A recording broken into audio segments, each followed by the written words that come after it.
સુરત જિલ્લાના કામરેજ, માંડવી, પલસાણા, મહુવા અને ઓલપાડ જેવા તાલુકાઓની 15થી વધુ મુખ્ય ખાડીઓ પર બિલ્ડરો અને ઉદ્યોગો દ્વારા કરાયેલા ગેરકાયદેસર દબાણોના કારણે વરસાદી પાણીનો નિકાલ અટકી ગયો છે। પરિણામે પાણી ખેતરોમાં ફરી વળતા ડાંગરનું ધરું અને શાકભાજીના પાકને વ્યાપક નુકસાન થયું છે।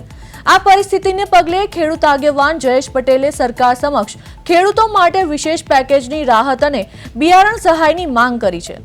સાથે જ ખાડીઓને ઊંડી અને પહોળી કરી મૂળ સ્વરૂપમાં લાવવા માટે ₹1000 કરોડના વિશેષ પેકેજની માંગ કરવામાં આવી છે। ખેડૂતોનો આક્ષેપ છે કે ખાડીઓમાં કેમિકલયુક્ત પાણી છોડાતા વહન ક્ષમતા ઘટી છે। જો સમયસર આ દબાણો દૂર કરી કાયમી વ્યવસ્થા નહીં કરાય તો દર વર્ષે ચોમાસામાં આવી જ ગંભીર સ્થિતિ સર્જાતી રહેશે।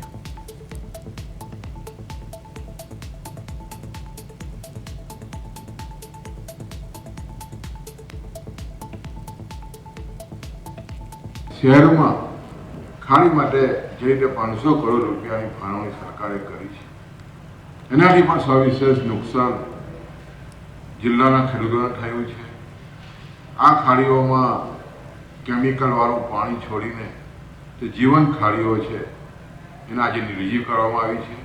साथे साथे ચોમાસામાં જે રીતે પુરાણો થયા છે એને કારણે ખાડીનું પાણી ખેતરોમાં ઘૂસી જાય છે એટલે ખેતરો તમે જો કે જે રીતે પાકોને ભારે નુકસાન થયું છે।